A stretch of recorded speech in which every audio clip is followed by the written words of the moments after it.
Dr. Shibley Telhami, is an Anwar Sadat Professor of Peace and Development at the University of Maryland, and he is a non-resident senior fellow at the Saban Center at the Brookings Institute. Before coming to Maryland, he taught at many prestigious institutions, and we're privileged to have him on our campus.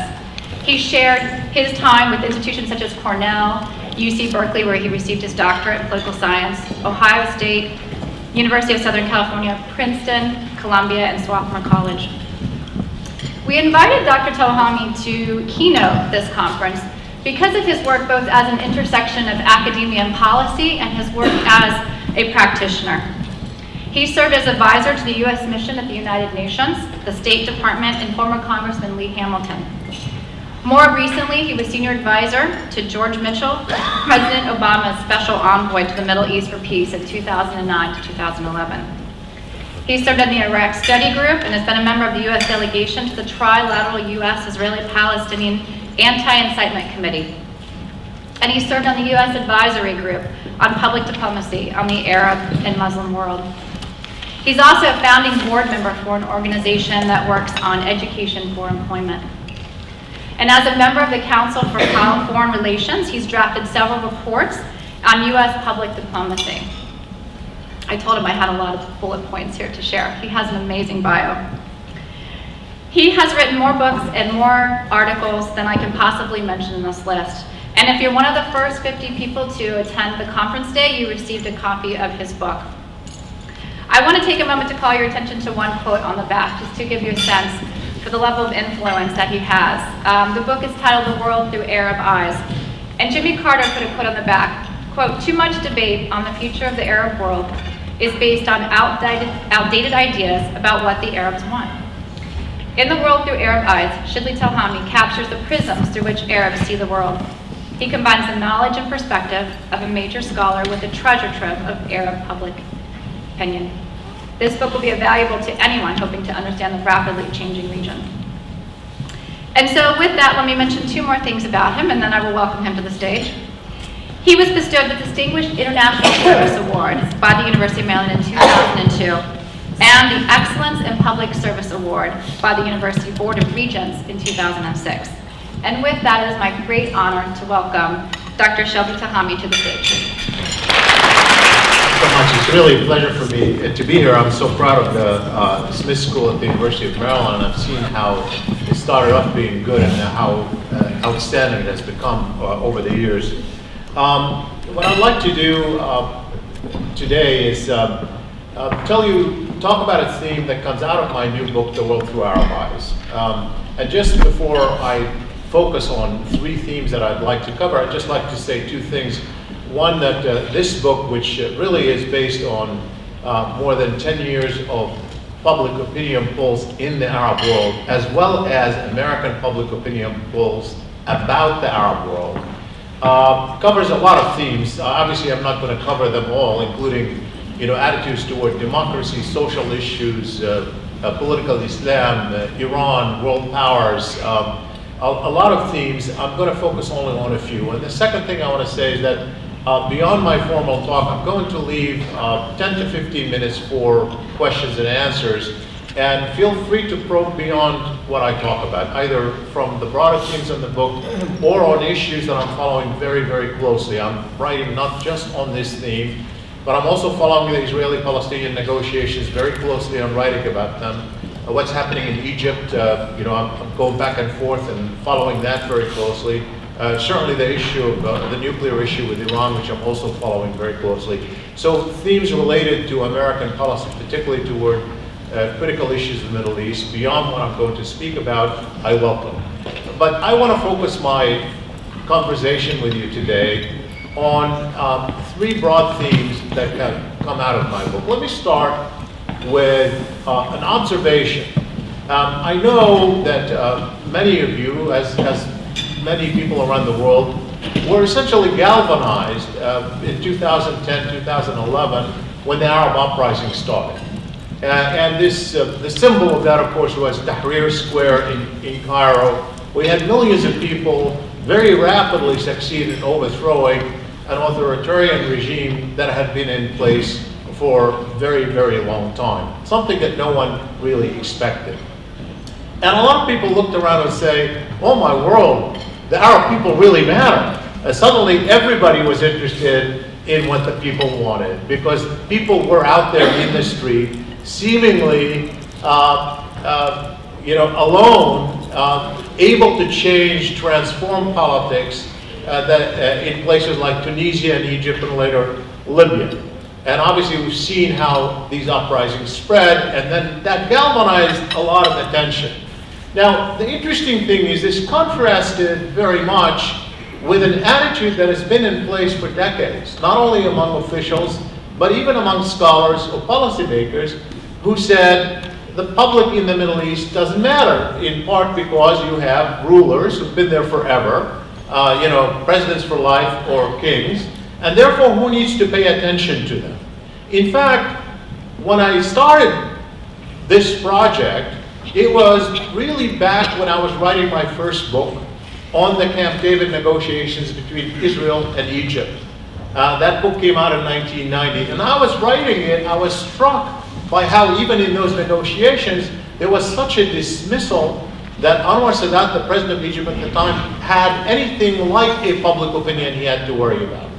And in fact, interestingly, just a few weeks ago, the CIA declassified materials from that period, some that I had to scrutinize carefully because I did a segment on National Public Radio related to those documents that were released. And one of the documents was very interesting.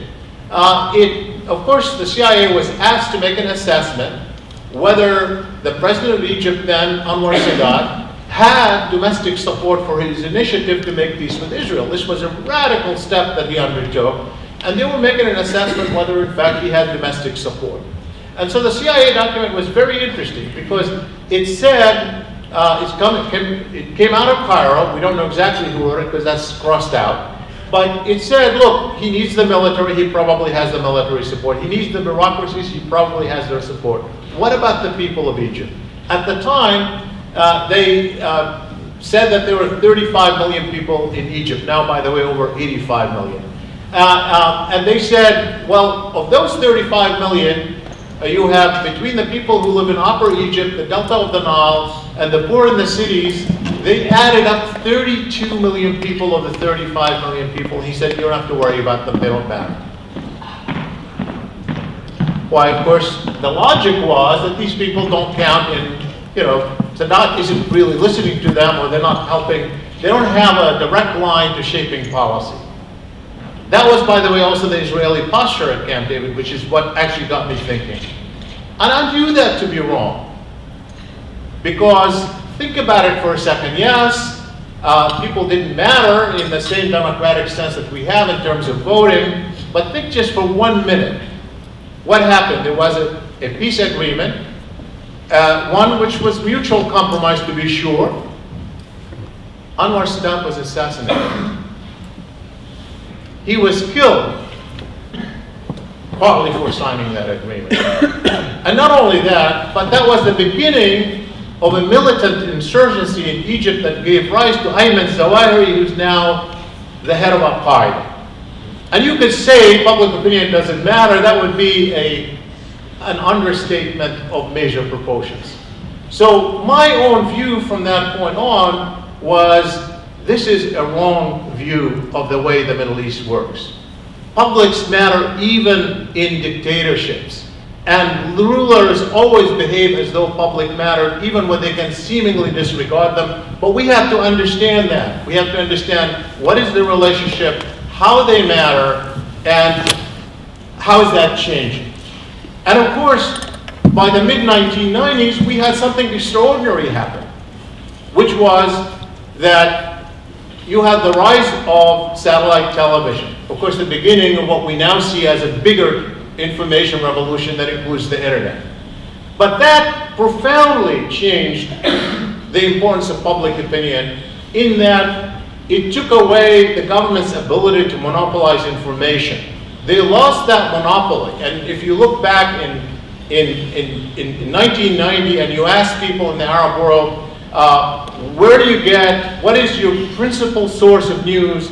They would say, it's national television. Egyptians would say it's Egyptian television. Moroccans would say it's Moroccan television.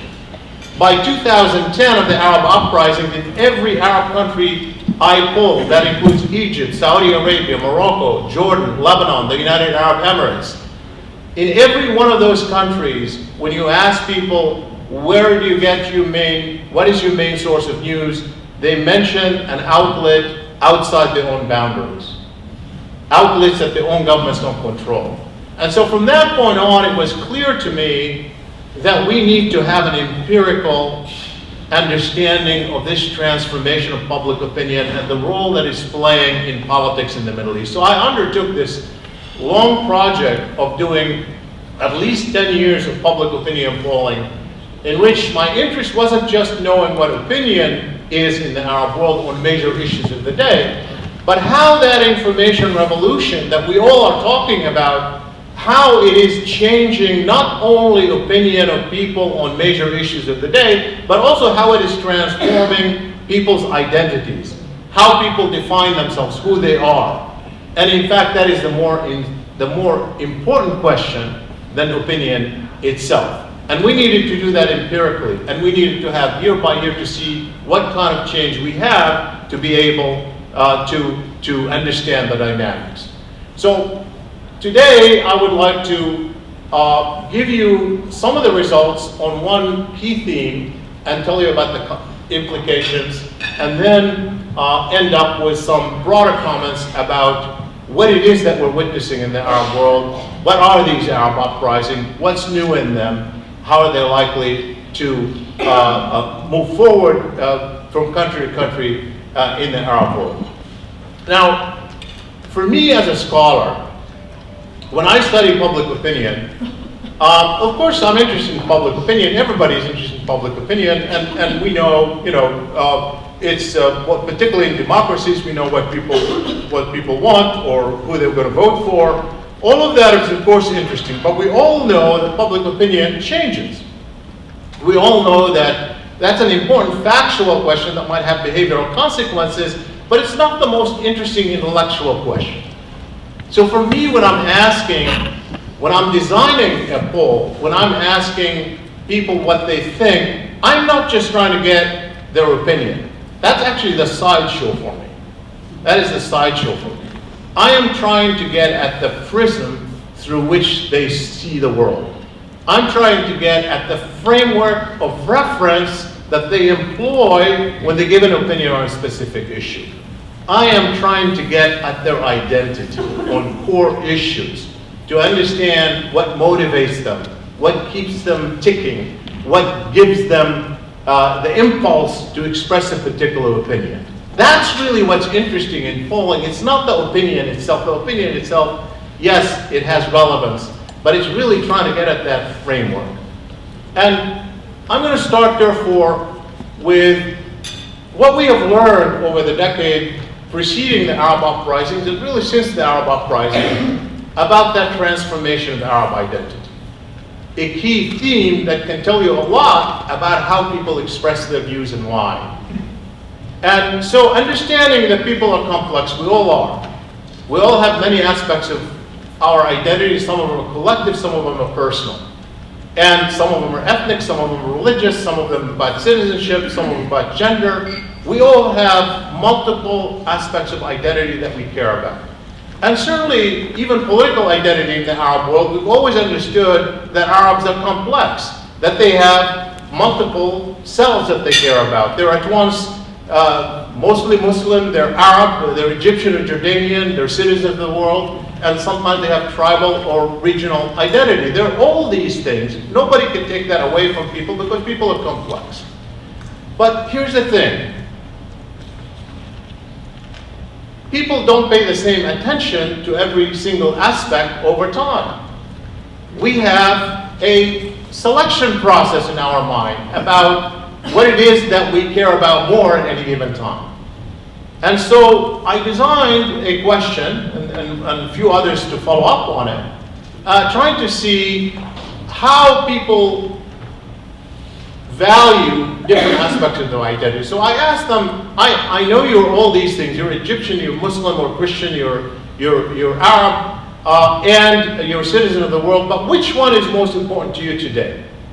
in order to trace it over time and then try to correlate it with some variables that we know may be important in understanding how that change has taken place. And here's what we found, and then I'll give you my take on it. What we found is that, of course, Arabs, as anybody who knows the region will tell you, are not, of course, unified. I mean, you are going to have regional differences from country to country. And I'm going to talk a little bit about those differences. But what you do find aggregately is that over time, there's a decline in their affinity with the state. They're less likely to say, I'm Egyptian or Jordanian or Saudi. And they're more likely to say, I'm a Muslim first. And Arab remained relatively robust through the whole decade. And so the question is why does that take place? And what kind of insight might we get out of this finding? So let me start with the explanation. My own view is that part of it is related to the information revolution, but only part of it. And that information revolution part is that with all of you, particularly those in business, understand how markets work. And so if you think of Al Jazeera as a prototype of the satellite television that emerged in the mid-1990s, and you put yourself in their mindset versus a station in Jordan that is only reaching the Jordanians, and think about that mindset. If you are a station catering to the Jordanian citizens, you're trying to find that which is in common among Jordanians to bolster that identity.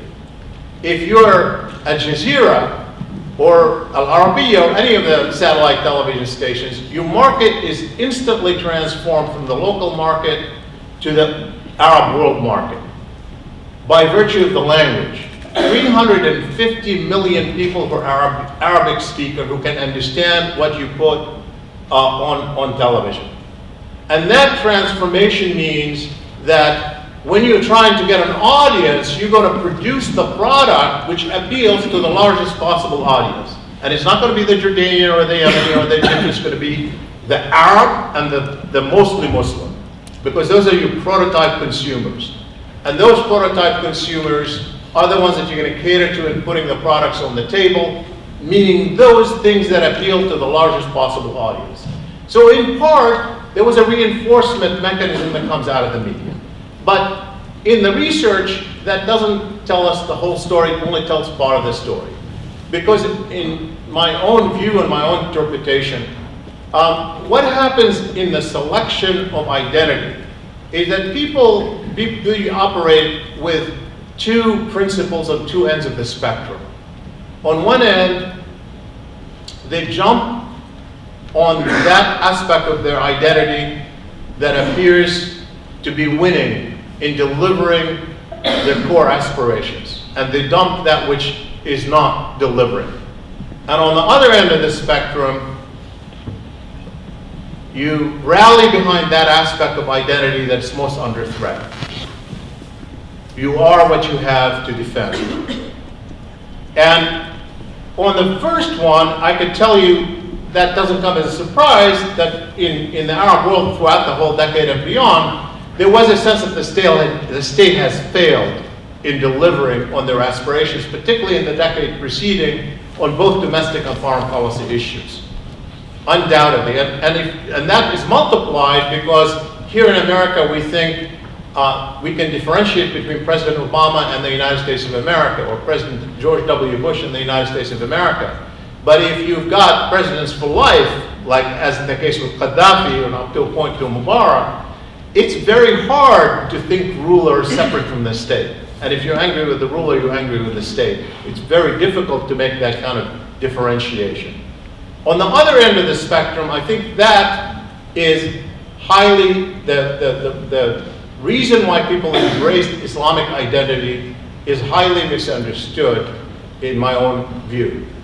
Because it was interpreted to mean the rise of extremist Islam or even political Islam that may be moderate Islam, but political Islam.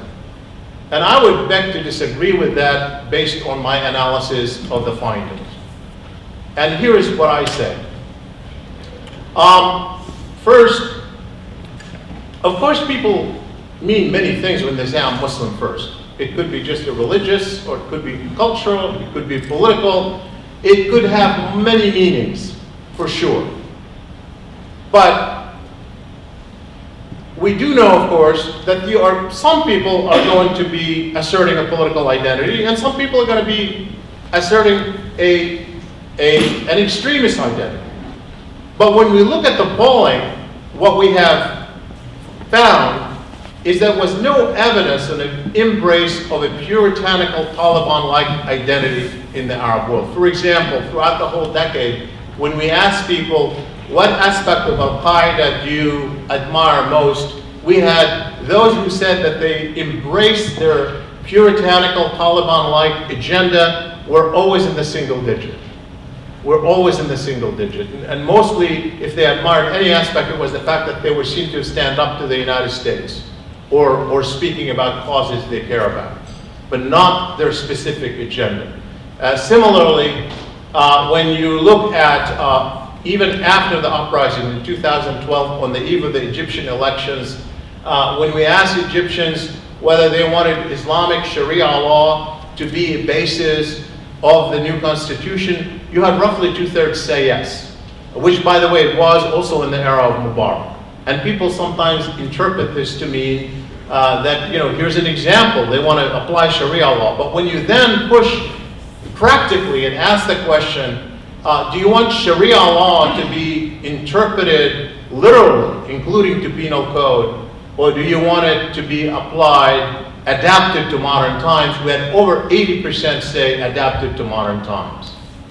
And so what I'm suggesting to you is that what has happened in that decade, and we find that in terms of interpretations of American aims and Western aims in the reaction to 9/11, particularly after the Iraq War, is that in every question we ask, what do you think is American or Western aims in the Middle East? Weakening the Muslim world was high up there with controlling oil and helping Israel. There was a sense that America's anti-terrorism policy following 9/11 was in fact the war on Islam. And I think a lot of people, not all, but a lot of people who are asserting their Islamic identity were saying, I don't have to apologize for the fact that I'm a Muslim. I don't have to apologize for the fact that Sharia is the law of Islam under defense. And I ask you to just think about it in 1 minute by posing the rhetorical question, why is Barack Obama black? Why is Barack Obama black? Now, just you think about that for a minute, and I'm not going to answer it, but I think you can understand that you are what you have to defend. You rally behind that aspect of the identity that is most under assault. And that explains a lot. Because identity is a relationship. Identity is not autonomous. Identity of one side is a function of a relationship with an important other, always the case. And what we do defines people and help them define themselves. And that is clear that this was a dynamic decade in the relationship between the region and the Western world. Just one more thought on identity. I started by saying there's diversity. Yes, there's diversity. So for example, in Lebanon was the one country where identification with the state was stronger than all the others. And Saudi Arabia was a place where identification with the state was the weakest of all others. In Egypt, you had almost the most balanced identification between state, Islam, and Arab. So there is variation, but aggregately, the trend was along the lines that I suggested. So where does that take us? I'm going to move to my second point related to my talk, which is that this identification has consequences, tells you a lot. And it tells you particularly something that our debate has not captured about the Arab uprising, because we have seen the inspiring demonstrations in much of the Arab world early on that were simply speaking of dignity and freedom vis-a-vis the rulers, that foreign policy didn't intrude into seemingly the public square. And from that, a lot of people said this is not about foreign policy. And I beg to disagree. It's not, it is very much about foreign policy as well as domestic policy. And that the dignity that Arabs were seeking in their relationship with the rulers, and they were seeking that had to do with jobs and had to do with freedom, cannot be decoupled from the dignity they were seeking in the relationship between themselves and the rest of the world. And one way we can understand that is through this issue of identity. So let me go back to it for a minute.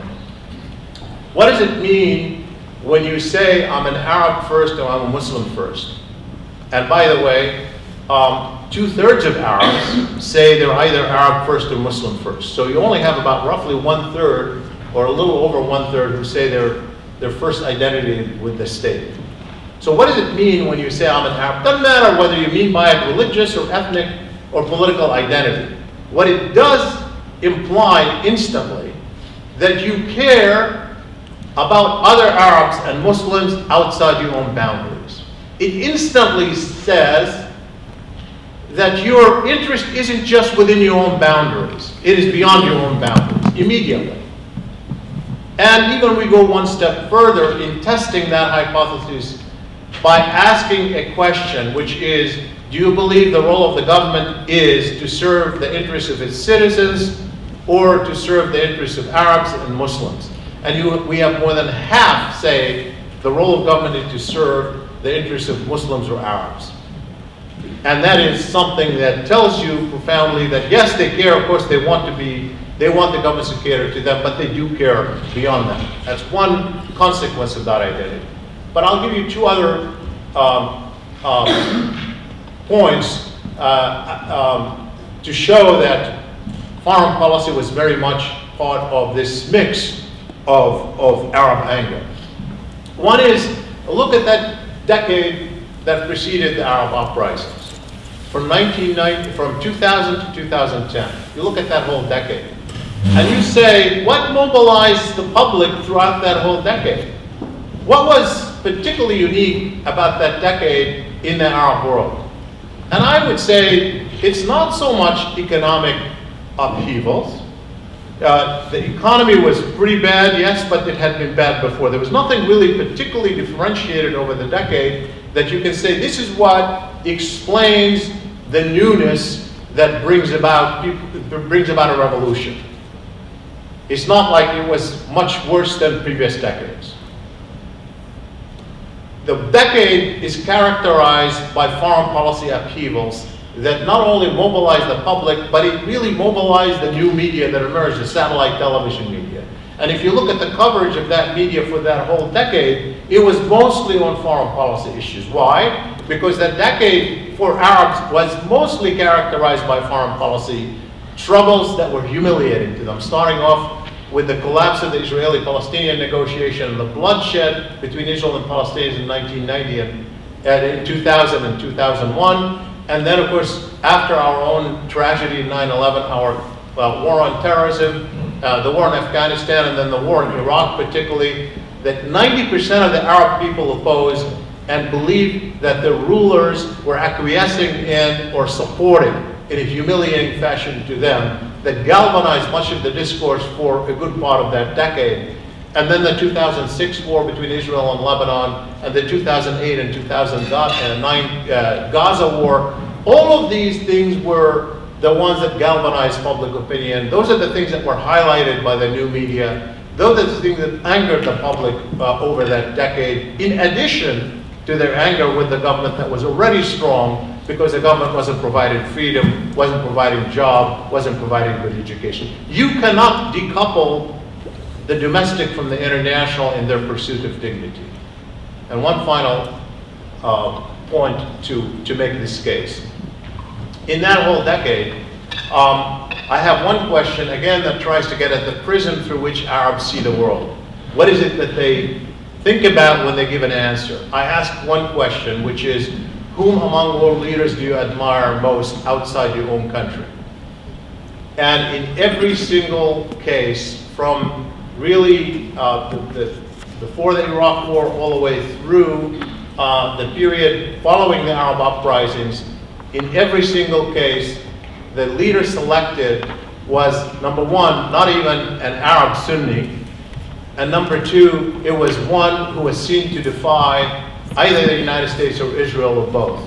In every single case, in every single one of the countries where we do polling. Starting with Jacques Chirac of France in 2003-2004, in part because he was seen to stand up to George W. Bush on the Iraq War, and was also seen to be hospitable to Yasser Arafat when he was dying. And followed by the Shia leader of Hezbollah in Lebanon for his effective, what was seen to be an effective war against Israel in 2006, followed by Hugo Chavez of Venezuela, because he was the only leader to cut off diplomatic relations with Israel over the Gaza war. And then the Prime Minister of Turkey, particularly after the so-called Gaza flotilla and the confrontation that he had with the Israelis. So in the entire decade, the heroes and the villains of the Arabs, as they defined them, were all tied to foreign policy issues. So I suggest to you that don't ignore foreign policy. It's still central, even as people are obsessed with their daily lives. They don't wake up thinking foreign policy or America or Israel or Palestine. They wake up thinking about jobs and education. But as they think about how they want to live their lives and what relationship they want to have with the rulers, they can't decouple that dignity in the relationship with the rulers from that dignity that they see. They want their countries to stand tall in the world. They want their country to raise their heads high in the world. Those two are tied together very closely. Let me end by just giving you some thoughts on where these uprisings are going and why are we seeing variations from country to country. I start by asking a question. So what is new in these Arab uprisings? I recall as soon as Ben Ali, the former president of Tunisia, was overthrown, I went to Tunis and I was part of a public debate on whether or not this is really a profoundly new kind of revolution, or this is just an episodic change where we're going to go backward rather than forward. And I took the position that this was a progressive change that's profound, that is not going to go backward. And let me tell you why I still think that. Let me tell you what I still think that. Because what's new about these Arab uprisings is something more profound than just the uprisings. It is the empowerment of the individual in the Arab world on a scale that we had never witnessed before, and that this empowerment itself is a function of the expanding information revolution that's going only forward, not backward. And that this public empowerment is consequential in ways that every ruler is going to have to grapple with, in ways that they hadn't had to grapple with in the past. And just to put it on the map in a historical perspective, while it's not an identical example, just to talk about the historical change, think about the empowerment of the individual in the West following the Industrial Revolution.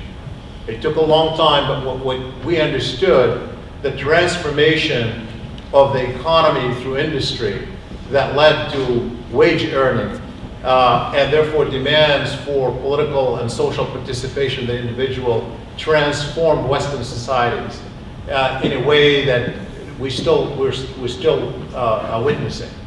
And while that was mostly an economic transformation, I think for a variety of reasons the information revolution has the same consequence.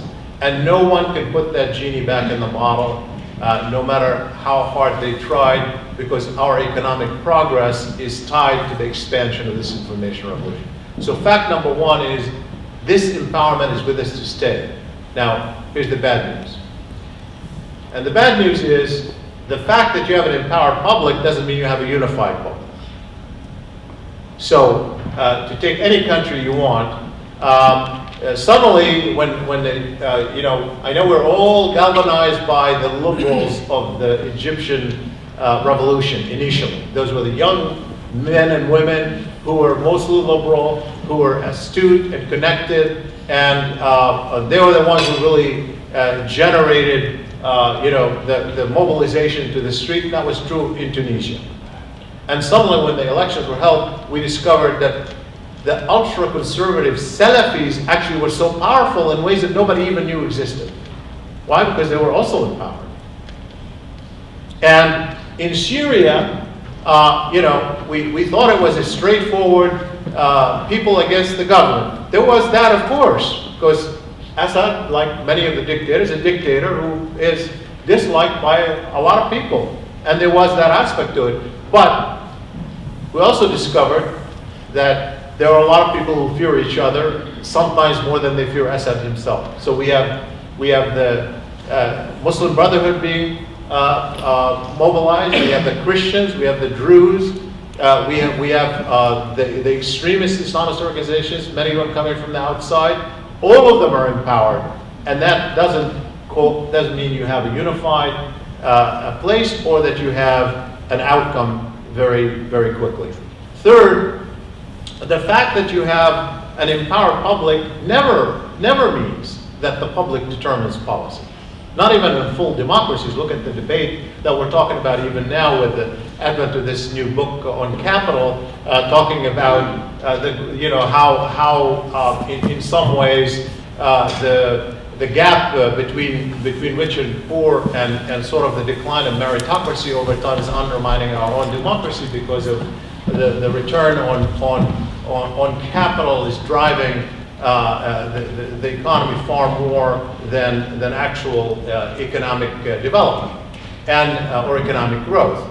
And so for sure, people are never equal. I don't pretend, I have a single vote, but I know there's somebody out there who's putting $100 million into our campaigns, given our campaign rules. And to pretend like I have the same power is a joke.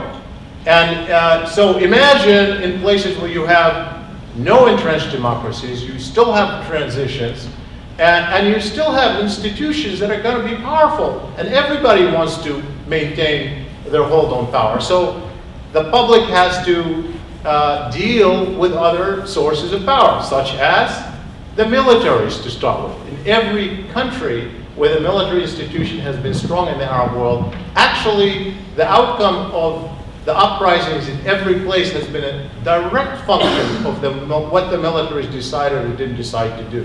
In every single one of those cases, the bureaucracies, the multinational corporations, the rich. So we have multitude of forces. So what therefore we have when we say there's a public empowerment is not suddenly we're going to have a happy democracy where majorities are going to rule, but rather that the public now is a force, a new force, in a new politics. It's the beginning of politics, not its end. It is something that is going to play itself out in every country differently, depending on how that country is divided or organized internally, its resources, because that matters as well as we saw between rich and poor countries in dealing with it. But the driving force of all this, undoubtedly, is this public empowerment with people who at the core want their voices heard and want their heads to be raised high in the world. Thank you very much.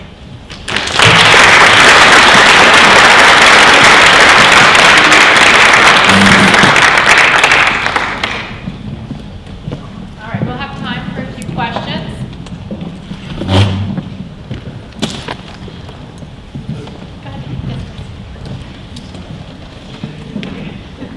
Hello, my name is Tomiko, and I'm an anthropology student from UMBC, and I look at how identity is informed systemically and through institutions.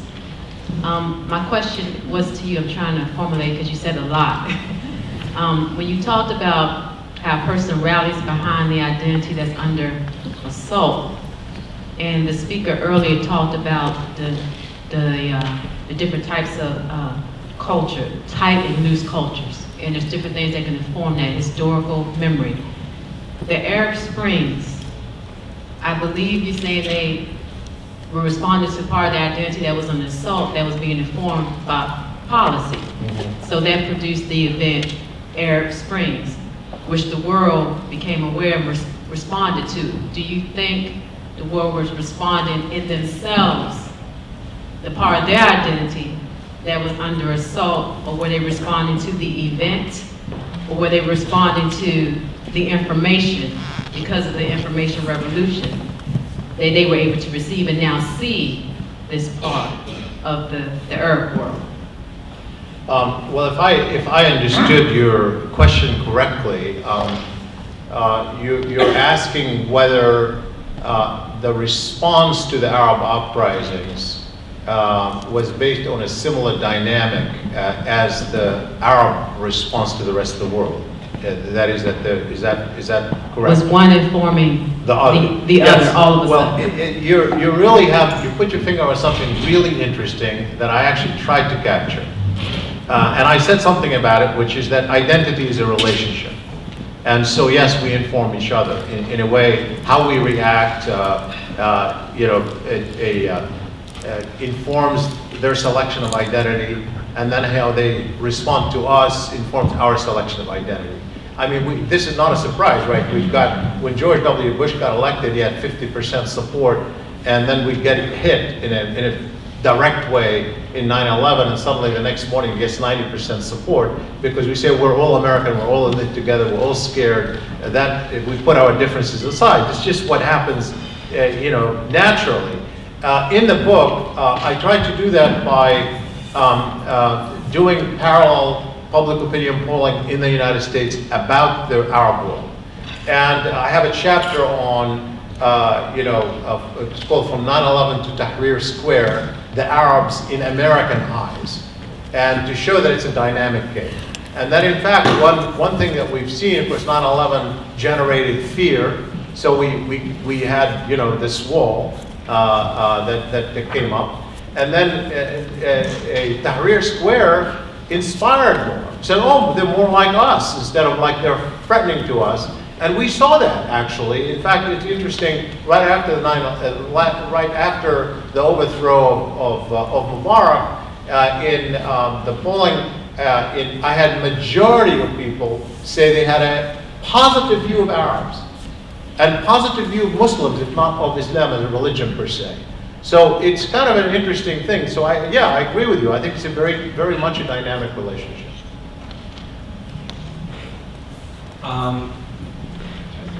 A quick question on the point of the end about where Arab Spring is going. And as a student of democratic transitions, and I've been quite involved early 20 years ago in East Europe, and I've been thinking about the Latin American transitions. So you put out a bunch of variables that in either case is as difficult as especially the Latin American start-stop over decades has taken place.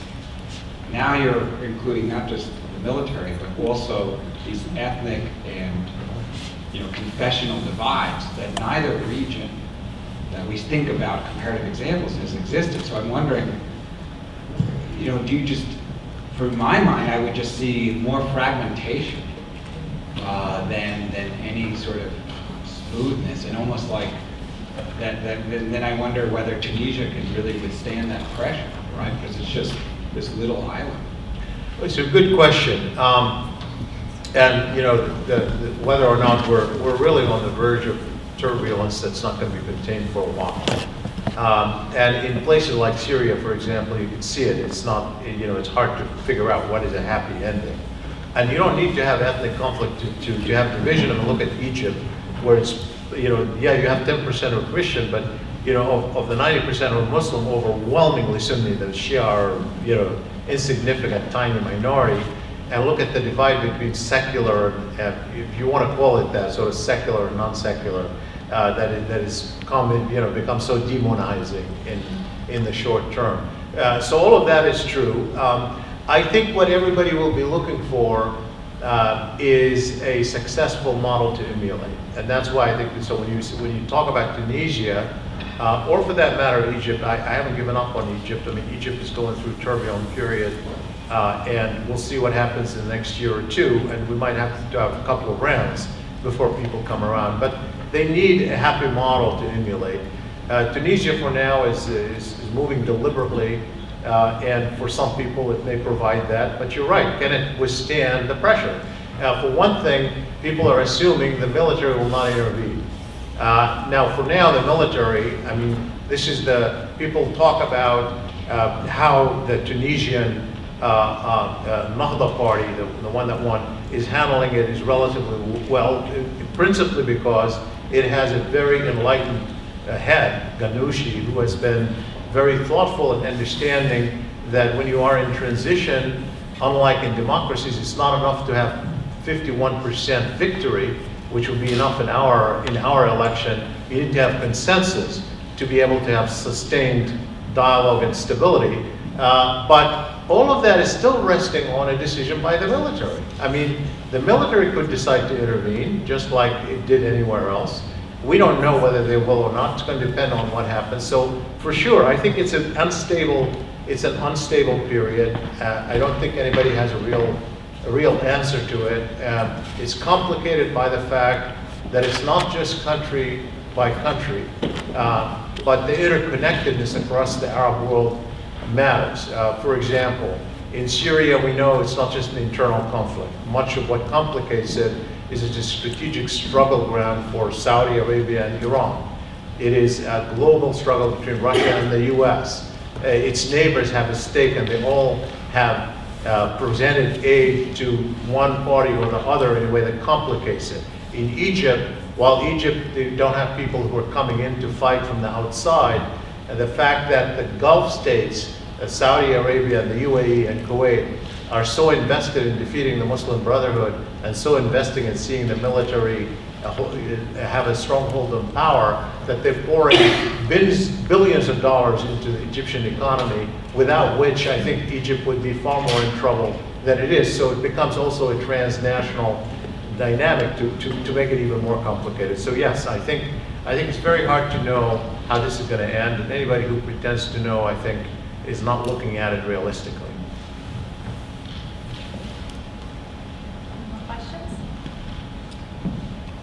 Okay, with that, I'd like to thank you very much. Thank you.